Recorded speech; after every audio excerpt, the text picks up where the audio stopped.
Bonjour, bienvenue dans la série sur l'électrodynamique classique. Nous allons parler maintenant des fonctions de Legendre associées des harmoniques sphériques. Alors, jusqu'ici, nous avons traité de potentiels possédant une symétrie azimutale à l'aide de solutions de la forme de somme de AL R exposant L plus BL R exposant moins L plus 1 fois PL de cos θ. Ces solutions ne mettent en jeu que des polynômes de Legendre ordinaires, sauf lorsque les valeurs de θ sont limitées. Nous avons vu cet exemple. Dans sa forme générale, cependant, le problème de potentiel admet des variations azimutales, de sorte que M est différent de 0.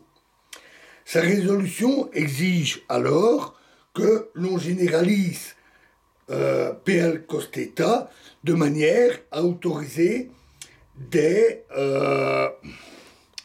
valeurs arbitraires de L et de M. En reprenant essentiellement la même méthode que celle suivie pour les fonctions de Legendre ordinaires, on peut montrer que l'on obtient des solutions finies sur l'intervalle pour x entre moins 1 et 1 si le paramètre L est un entier positif ou nul et si l'entier M prend uniquement les valeurs de moins L, moins L moins 1, etc., jusque 0, etc., jusque L moins 1, L.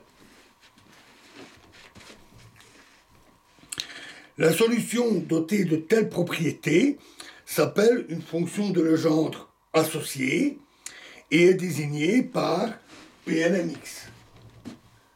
PLMX.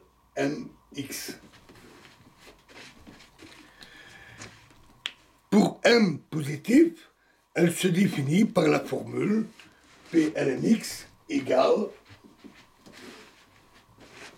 moins 1 exposant M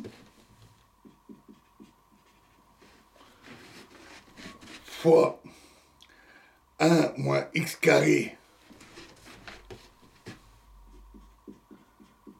exposant M demi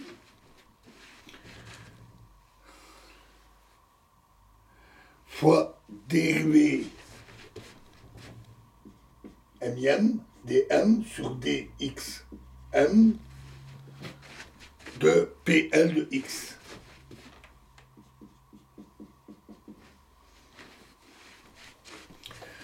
La formule de Rodriguez permet d'en obtenir une définition valide pour les valeurs tant positives que négatives de M.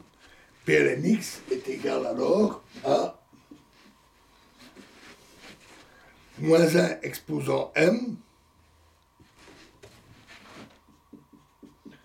sur 2 exposant L factoriel fois 1 moins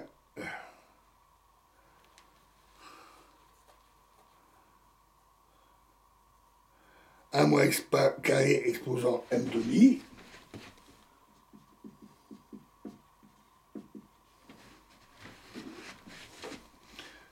fois dl plus m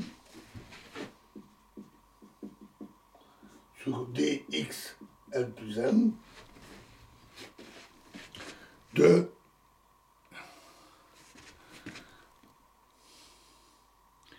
x carré moins 1 exposant L. Le paramètre M étant un entier, et l'équation différentielle des fonctions de Legendre dépendant uniquement de M carré, cela veut dire que PL moins M de x et PL M de x sont proportionnels. On peut montrer que PLM moins x moins M de x est égal à moins 1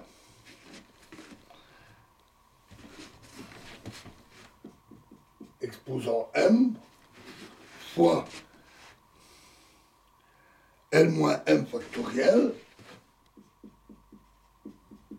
sur L plus M factoriel fois PLM de X.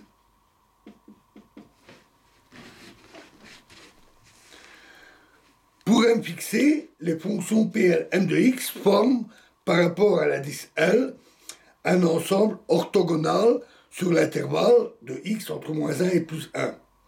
Cette orthogonalité se démontre par la même méthode que celle employée pour les fonctions de Legendre. On obtient que l'intégrale de moins 1 à 1 de PL prime M de X, PL prime M de X, PLM de X dx est égal à 2 sur 2 L plus 1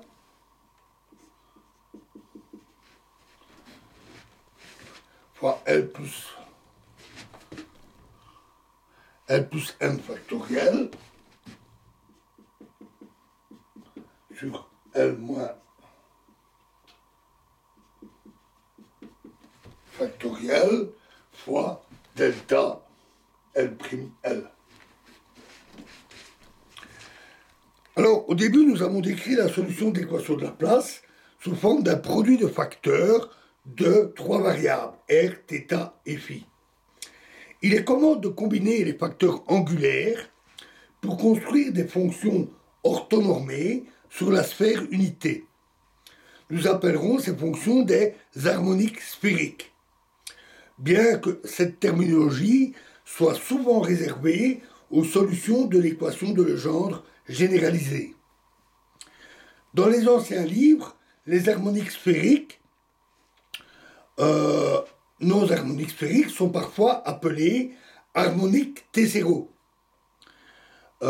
Les fonctions Qm de phi égale E exposant I M phi forment par rapport à l'indice M un ensemble complet de fonctions orthogonales sur l'intervalle 0 inférieur ou égal à phi inférieur ou égal à 2π.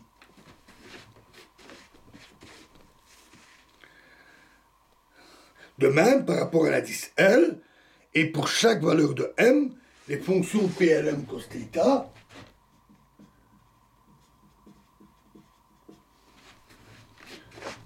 forment elles aussi un ensemble complet de fonctions orthogonales pour l'indice L à M fixé sur l'intervalle moins 1 inférieur ou égal à cos θ inférieur ou égal à 1. Il s'ensuit que leur produit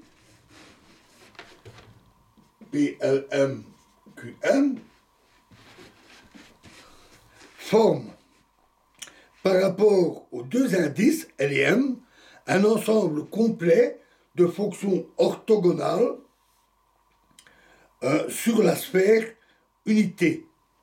Et en vertu de la condition de normalisation, ici,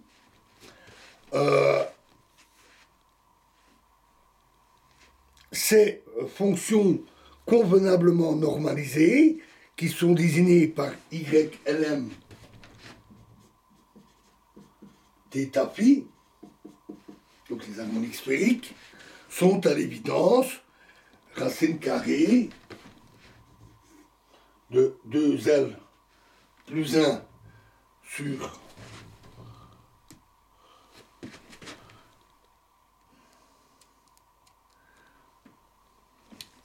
2L plus 1 sur 4M fois L moins M